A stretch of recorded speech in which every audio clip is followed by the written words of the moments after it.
Uh-oh, a Range Rover. Cue the comments of it being a POS or garbage. Yeah, we all know Land Rover and Range Rover aren't exactly renowned for their reliability or lack thereof. Anyways, now that that's all out of the way, let's get to it. I have to admit, I still like Land Rovers and Range Rovers, and this being a diesel intrigues me, especially since it doesn't have that terrible Ingenium engine that they have. Born from a relentless drive to create a contemporary yet authentic design, its distinctive silhouette, streamlined front elevation, and rearward sloping roof give the vehicle an immense road presence. With seductive flowing lines and stylish features such as the side vent and grille, the sophisticated design of the vehicle is conveyed without compromising its character, so says the brochure.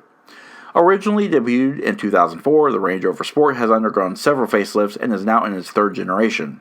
Originally based on the Range Stormer concept in 2004, it's carried the iconic Range Rover styling inside and out.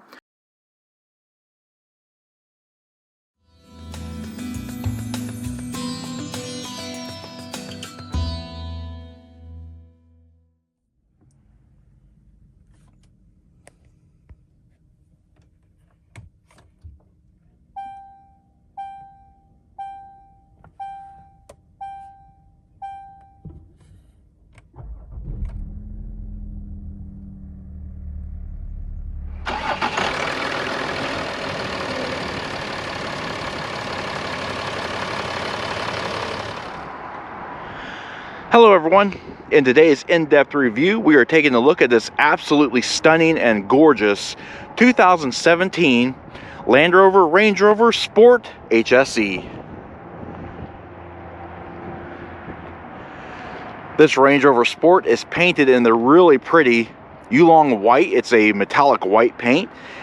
And it looks absolutely stunning with the offset contrasting gloss black roof. It's a two-tone paint treatment.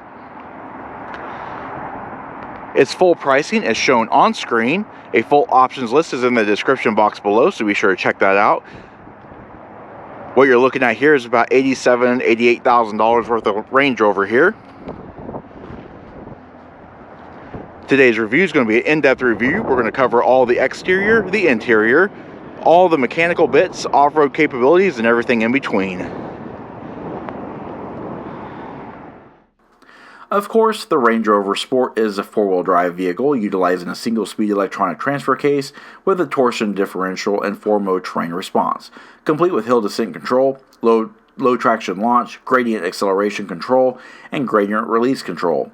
The Sport, in off-road height, features a ground clearance of 11 inches with an approach angle of 33 degrees, a departure angle of 31 degrees, and a ramp breakover angle of 27.2 degrees. In addition, it has a water fording depth of 33.5 inches. Working in conjunction with the four-wheel drive system, the Range Rover Sport features an electronic air suspension system, which delivers comfort and capabilities both on and off-road. The system automatically switches from two ride heights when the off-road setting is selected. Power comes from the Torque Happy 3-liter AJD 60-degree dual overhead cam 24-valve turbo diesel V6 engine.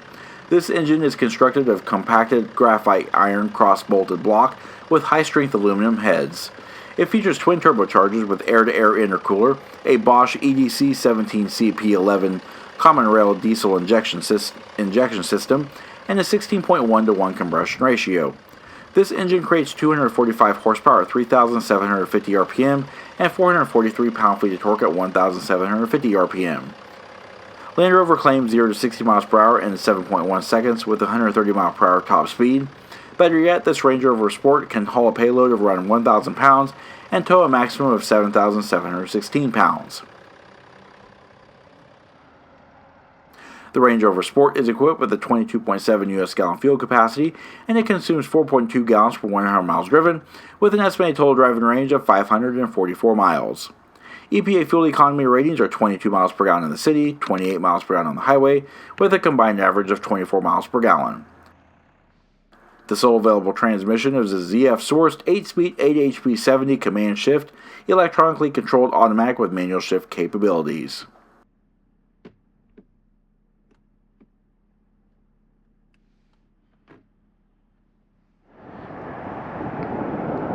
I've always liked these Range Rovers.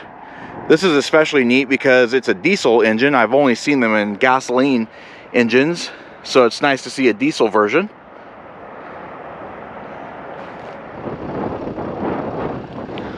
Alrighty, so around the rear of the Range Rover Sport, it does have a very Range Rover / Land Rover-esque look to it, which is pretty fitting considering who makes it. Anyway, it has a very nice upscale appearance, especially with this Yulong white metallic and the black contrasting roof.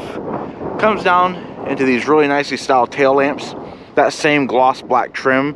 Here we've got this dimensional style LED stop lamp and reverse lights and brake lights. And then down here, of course, we have inside a clear lens, we have amber LEDs for the turn repeaters or turn indicators. Down here in the lower bumper, we have rear fog lamps. We've also got rear ultrasonic parking sensors. We've got this really nice polished stainless steel dual exhaust. You also have a trailer receiver hitch with the wiring harness.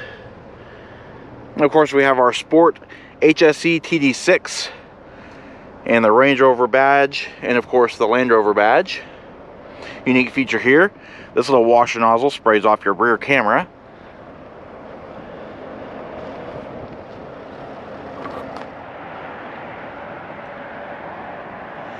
Now as we walk along the profile, to note here, the suspension is actually in its normal setting. We do have an adaptive air suspension. It has 3 positions, the lowest being the entry exit access height, our current normal position, and then of course the third one is the off-road position. All controlled via a toggle switch in the driver's side area.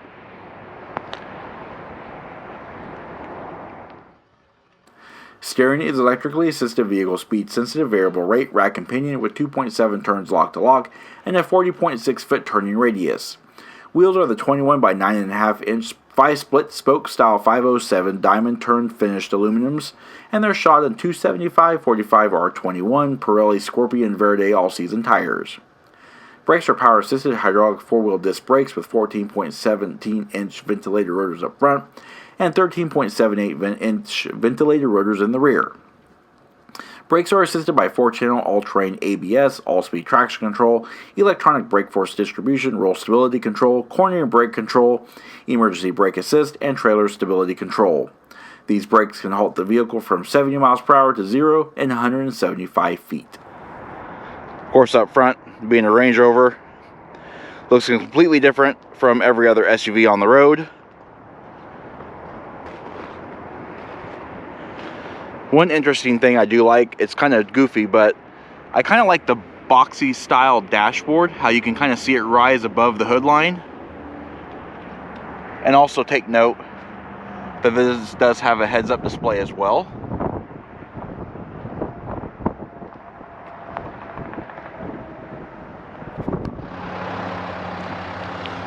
Alright, looking around the front of the Range Rover Sport, it very much looks the part. Looks exactly like what you'd expect a modern Range Rover to look like. Looks kind of like a Land Rover Discovery a little bit, but it's much more premium.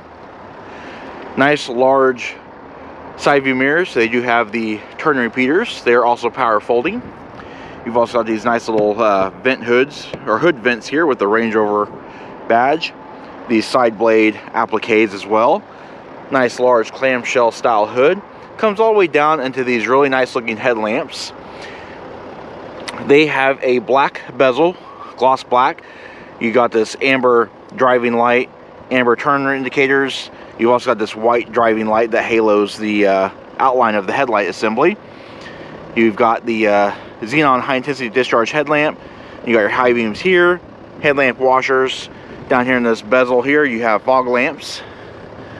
And of course, that gloss black ties in with the grille, with the satin silver finishers, prominent Range Rover badging, and of course the requisite Land Rover badge as well.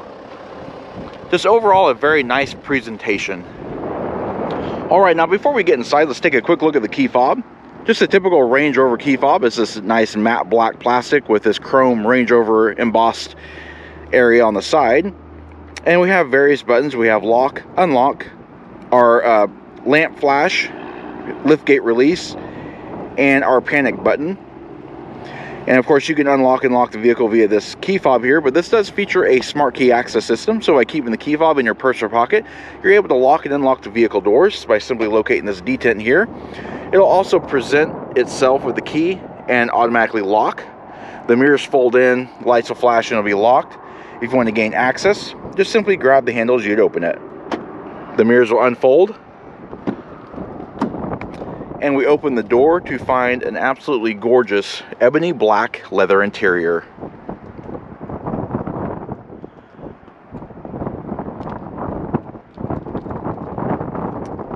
Taking a quick look at the door panels, we do have the premium Meridian 825 watt surround sound system.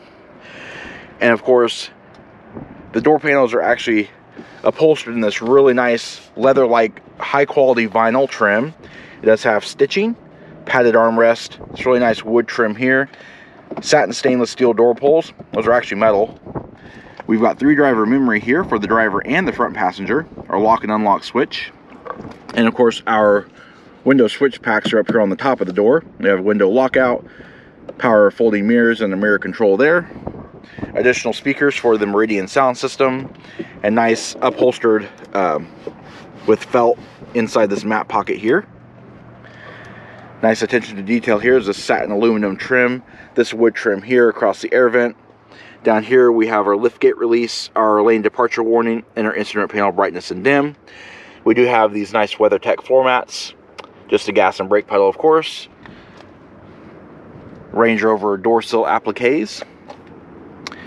Multifunction 8-way driver and passenger seat with adjustable lumbar support. It also has a high adjustable head restraint. And speaking of the seats, let's take a look at them. The seats are impressively comfortable. They're very supportive. They have a nice amount of padding in the leather, nice perforations, nice accent stitching. Just like the attention to detail here.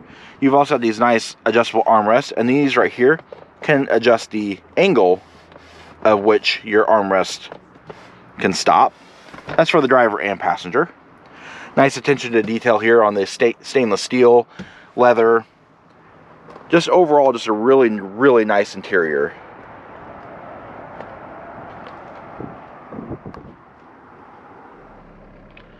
Alright, now that we're inside, let's pan through the interior, show more details. Nice fluidic, easy to use, power assisted steering. Smooth leather on the top and the bottom of the steering wheel, but perforations on either side. It is a heated steering wheel and is controlled by this heated steering wheel button right here. We do have a bunch of multifunction controls here. So this here controls not only our center stack in the middle, but it also controls our heads-up display through those. You can also select different modes for media and all that kind of stuff. We've also got Bluetooth and phone controls here. Multifunction controls here for automatic headlamps. You can also turn on and off your front and rear fog lamps. Of course, your turn indicators as well, and your high beams. Over on the right hand side is our wiper washer control for the front and rear wipers. And of course, we have a set of analog gauges with a 175 mile per hour or 180 mile per hour speedometer. That's kind of optimistic there. Then we have a 6,000 RPM tach. In the center, of course, we have the aforementioned LCD display screen. And you can just go through different menus here. You can do different tuning. You can slide through different menus. Trip computer, display settings, vehicle settings, information, and of course your heads-up display and all that kind of stuff. Alrighty, moving over the top of the dash, as you can see, it's all stitched in leather. It's a nice padded material as well. It feels really good. Just a high quality attention to detail in here. Up high, we have our engine start stop button. Air vents up here in this stainless steel bezel area. This button here actually opens up the glove box. And down here we do have Land Rover's touchscreen display. It's actually a pretty nice little display here. Very responsive. I have a just this home area. You can actually configure your own pages here. So I can turn the screen off. I can go to eco data. Of course, I haven't really been driving it, but and then you can go to, you can do dark mode. You can do the 4x4 information area here. And it just gives you off-road information and stuff like that. It's pretty neat. It does take a while for these menus to load, I've noticed. But there you have your wheel settings, suspension travel, front wheel steering position, that kind of stuff. We've also got clinometers here, your angle of approach and departure, and your tilt. You've also got your compass with your latitude and longitude and altitude. And then of course we have our program selections here. So right now we're just in normal, but if you actually flip this button up, the rotary dial, and you select, it'll actually give you little descriptions here. Grass, gravel, snow, and then deep ruts and stuff like that, and sand program. Pretty cool. And then going back home, we have our navigation, media, and phone. Different options here: valet, Apple CarPlay, Android Auto, access to the cameras, in-control apps, eco data, the seat controls, all that kind of stuff. And of course, seats do adjust for heat and cooling. There's another way you can adjust these as well. Different screen settings here, display themes, all that kind of stuff. And of course, by placing the vehicle in reverse, it does activate your reverse camera, and it does feature active guidance lines. This vehicle does not have the 360-degree surround view camera, but it also has your curb guidance as well, which is actually a really nice feature. Alright, moving down, we do have a volume and power button for our audio controls. We also have 2 auto controls for the driver and passenger climate.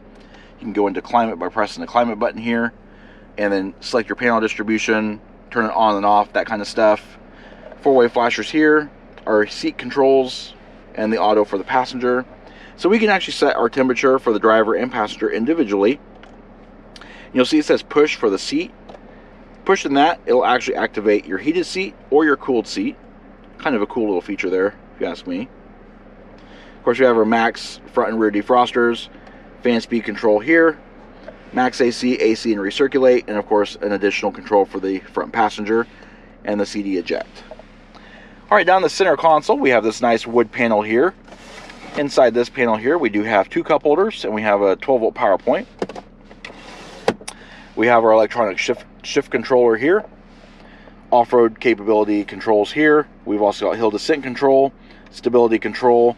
This is the controls for our air suspension. This is our speed descent control and auto start stop, and our parking brake.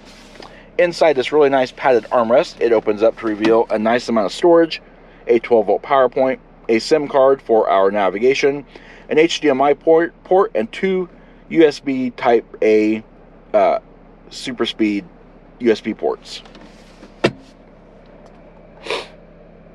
Overall, the interior of this vehicle is actually a very nice place to be. Very, very comfortable, very quiet, exactly what you'd expect. Taking a look overhead, we have a frameless automatic dimming rearview mirror on these buttons here, 3-channel home link universal garage door opener. And of course we have our SOS and our service. We have sunroof controls here. And no overhead lighting. Interesting. Anyway. Alright, overhead, we have nice sun visors here. They are illuminated with LED lights. And of course they swing out. Now they do not slide out. They don't have any slide outs or anything like that. But one thing that is really nice is they actually do have the secondary sun visor. That's a really nice touch there. And of course you have overhead assist handles. Height adjustable seat belts. And your headrest tilt adjust button here. Alright, let's take a look at the rear seat now. Now this vehicle is available with 3 rows of seats, but this particular vehicle is not equipped as such. But what we do have is really, really nice, very comfortable rear seats. Individually bolstered for the outboard seats, and you have a kind of a bland middle seat position, but those are rarely used anyway. Taking a look at the door trim back here, it looks just like the front door with the different cutouts for the different door design. Same attention to quality and materials. Window switches are on top, Meridian sound system down here, wood trim, power lock switch back here for the rear passengers. Same door pulls, same speaker stack, bottle holder and storage in here. You've also got your little aluminum tread plates, Range Rover all-weather floor mats back here. You've also got small little storage pocket nets back here. 2 adjustable air vents, 3-stage heated seats for the outboard seats back here. A little storage tray up here and down here. And another one down here with a 12-volt power point. And taking a look overhead, of course we do have overhead assist handles, overhead reading lights. And of course the seats do fold in a 60-40 split folding fashion. Another nice feature is the center section folds completely down. And what you have is 2 individual cup holders. And this little lid here that kind of sticks. I'm not really sure why it sticks, but it does open up.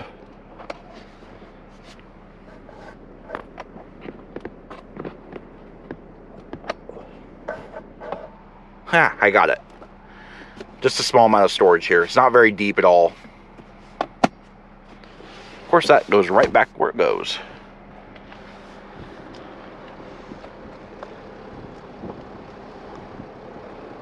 Alright, so say you want to fold the seats. The seats do fold, as I stated before. Down at the base of the seat, you'll see this little lever here. This also activates the recline feature. But you can also fold the seats down. They don't fold really flat with the load floor, but they do provide nice access to the load floor. And of course, we've also got the Land Rover branded organizer. And they go right back and lock back in place.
Alright, now opening the liftgate, there are 3 ways you can do that. You can press this button here in the lower driver's side instrument panel.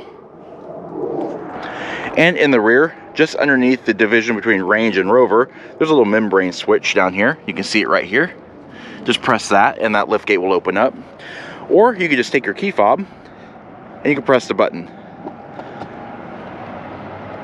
Opens relatively quickly.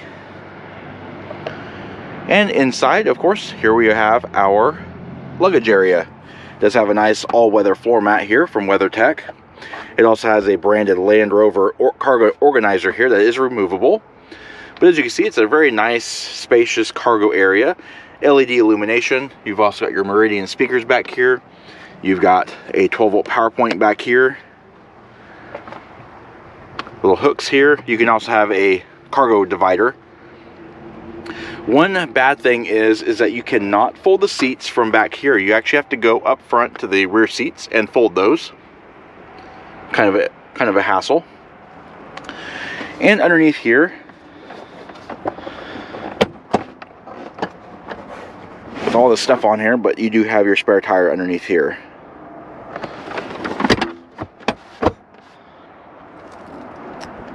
And to close it, you just press this button here.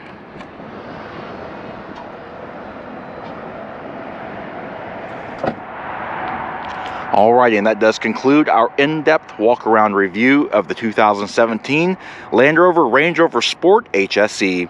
We hope you found the review informative, and if you did, please comment down below. Also, don't forget to hit the like button and subscribe. Check out our Facebook page at facebook.com/neighborhoodcarreviews, and of course, Instagram at BrensoJ1. We also have a TikTok page at the same name, Neighborhood Car Reviews. And of course, as always, thanks for watching.